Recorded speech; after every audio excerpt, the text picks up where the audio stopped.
Hi friends, in today's video, I'm showing you all the different foods I ate when I visited Tokyo. I had so much fun trying a bunch of delicious Japanese dishes and visiting super cute cafes, and I can't wait to share it all with you. Alright, so for brunch today, I'm thinking of going to get some souffle pancakes. Oh my god, my hair is flying into my face. So we made our way over to a cute little spot in Ikebukuro called a Happy Pancake.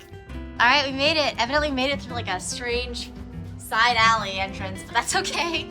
The vibes inside were super cute and cozy, and I loved how you could watch the chefs making the pancakes. It was very satisfying. I am joined here by my friend Aprilyn. I wonder if they jiggle. Not that much, but a little bit. Alright, Aprilyn's gonna pour the syrup. Espresso. Oh my goodness. Time to eat.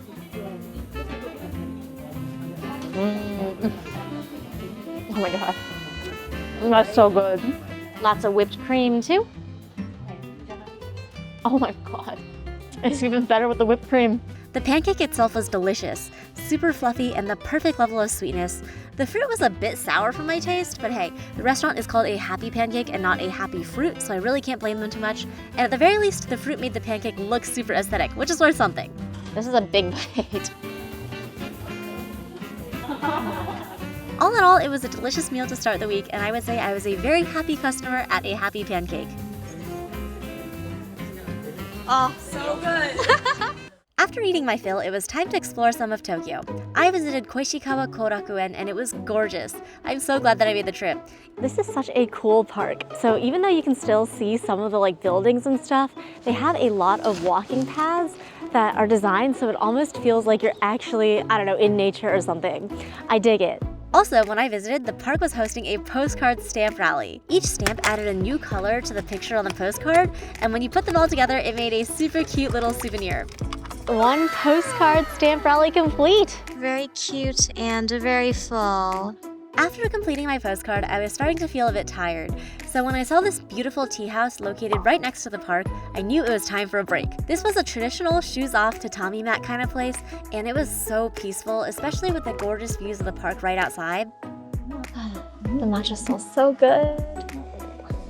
Oh my god, I love matcha so much. Smooth, matcha-y, but not too bitter. Almost creamy. This is really good.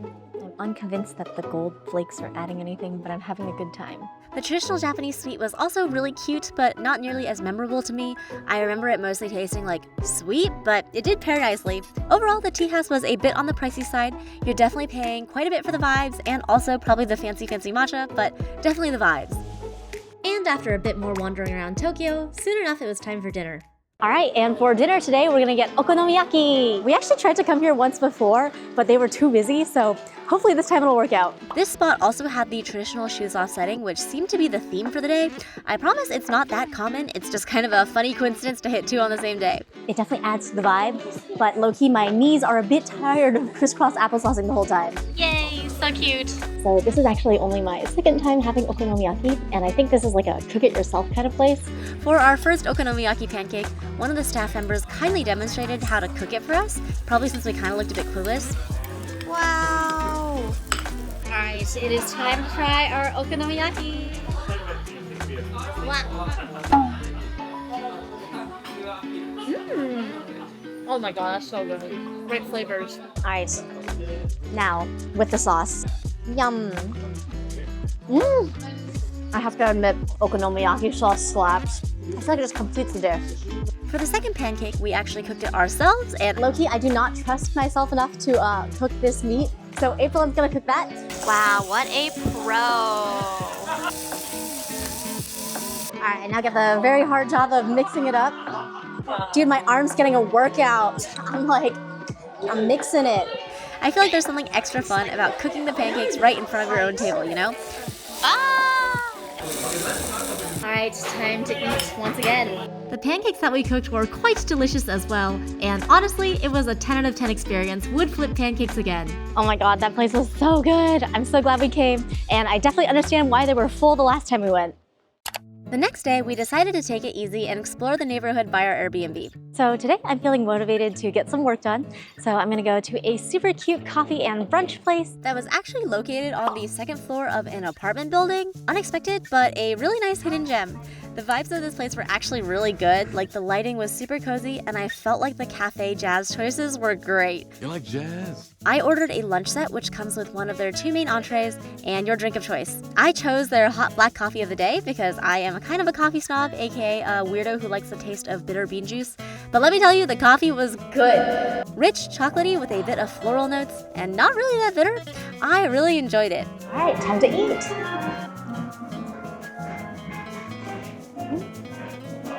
Warm, crispy, cheesy, so delicious. I love this place. The cafe was also just a great place to work and chill. There were quite a few other people working and there was plenty of space, so I decided to spend part of my afternoon here as well and got some really good work done. Afterward, I took a stroll around to explore a bit of the neighborhood.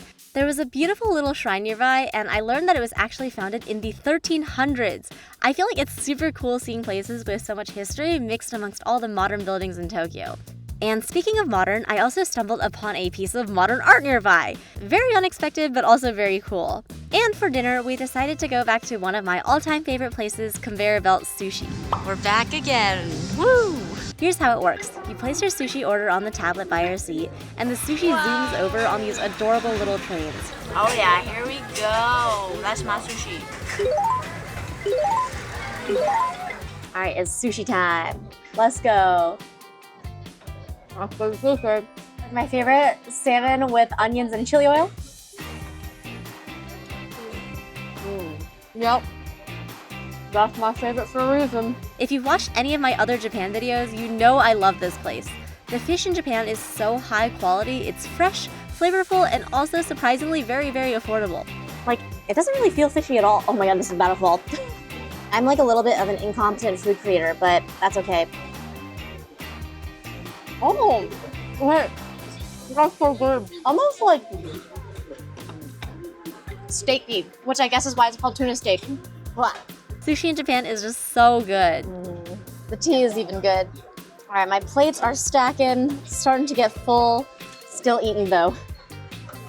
Oh my god, that sushi was so good. Freaking love conveyor belt sushi. Today we had something very exciting planned, a stay at the Manga Capsule Hotel. But since check-in wasn't until 3 p.m., we had plenty of time to grab some lunch first. For lunch today, we are going to a Japanese Western restaurant. Basically, it's like a Japanese take on Western foods. So yeah, let's get going. Though to clarify, Japanese Western food is its own unique fusion cuisine, not exactly Cheesecake Factory. The restaurant had a very charming, vintage, retro kind of vibe. It felt like the kind of place you'd go to with a family, though luckily, Japan is always very welcoming of solo diners as well. I originally planned to get an omurice, but I saw that the restaurant's specialty was hamburg steaks, so I decided to try that instead. It's not something that I typically order, but sometimes you gotta try new things, you know? That's really juicy and tender. Japanese hamburg steaks are pretty different from American hamburgers. They've got way more seasoning mixed in. The meal also came with some miso soup, which was a good balance to the rich and flavorful hamburg steak. Oh my gosh, honestly, that was really tasty. I think what I found is that a good hamburg steak totally hits different than a mediocre one, you know?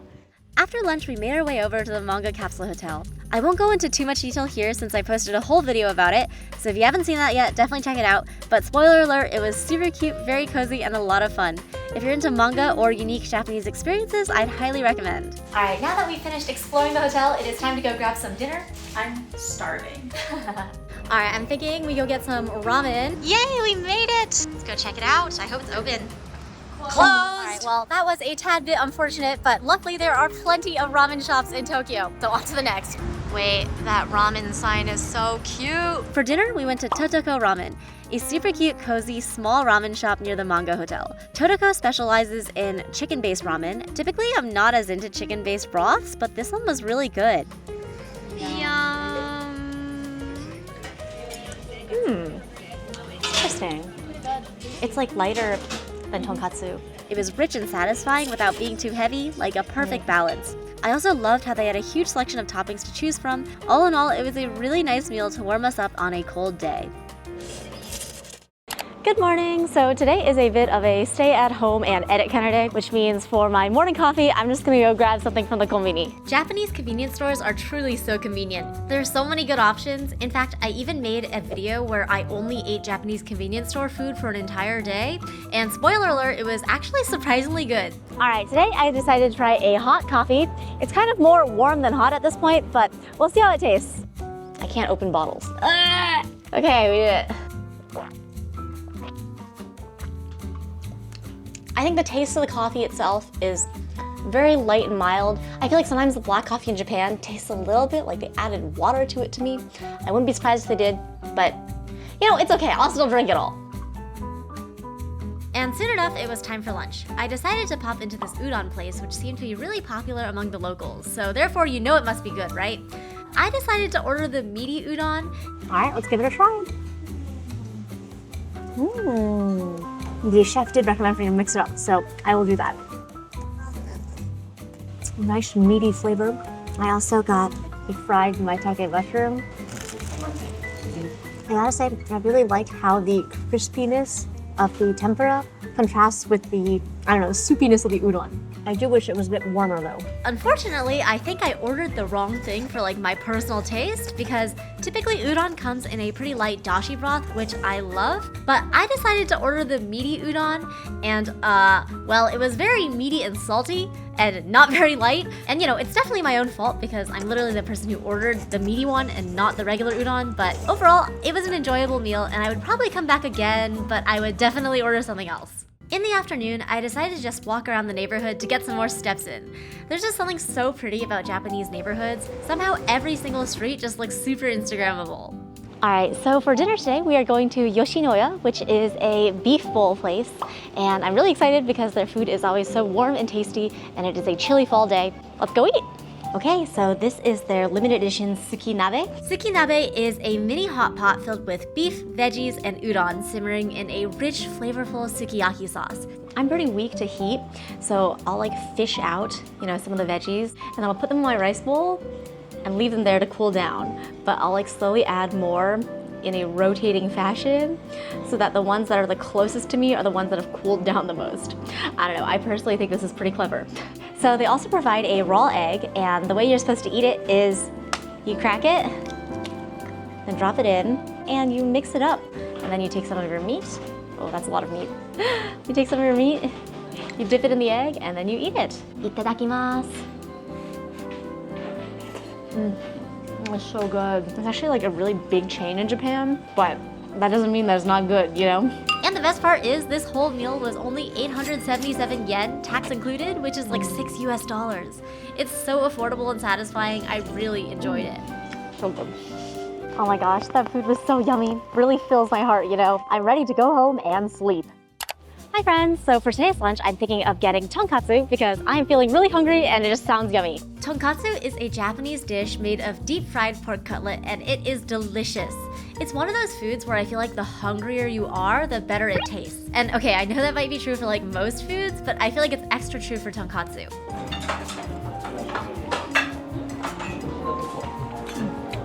Oh my god. That is so juicy. It freaking melts in your mouth. This tonkatsu was really good. Super crispy, light and airy breading on the outside, and on the inside the pork was nice and juicy and tender. The only downside was it took quite a while for the food to come. But hey, at least that means I knew it was freshly fried, so I really can't complain, you know? Quality takes time. At least that's what I tell myself when it takes me 3 weeks to finish each video, ha ha ha. Oh my gosh, that tonkatsu was so good, so delicious. I'm feeling very full and satisfied. I decided to head back over to Ikebukuro to do some shopping and exploring. I love the Sunshine City Mall because it's huge and it has so many fun clothing shops and character goods.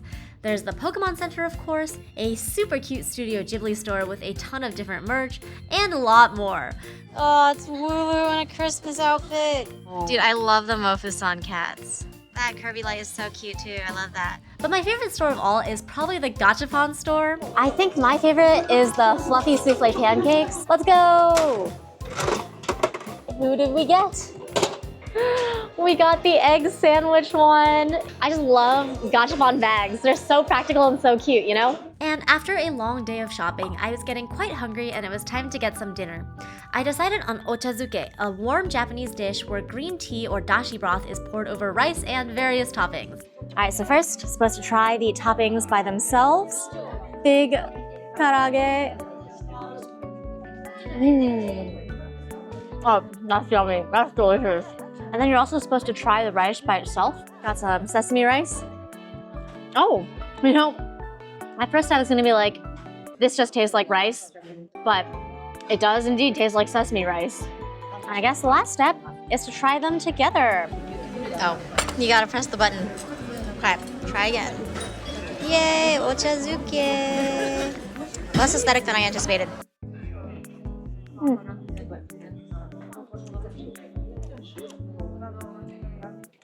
In retrospect though, I feel like karage as an ochazuke topic is a little bit odd because when you put it into the soup, it gets soggy. All right, next up it is time to try the sour plum. Oh my god, that's so sour. I still ate it. Yeah, no comment. Generally, I love ochazuke. It's such a tasty, healthy, and delicious meal. But to be honest, I've had better ochazuke before. Like, in retrospect, putting fried chicken in soup was not the smartest move. That said, even though this one particular meal was not my favorite, on the whole, I really enjoyed my food adventures in Japan. Anyhow, this is actually the last video I filmed during my trip. Japan is such a beautiful country. Of course, the food is amazing, but I also really enjoyed exploring the city and learning more about the culture.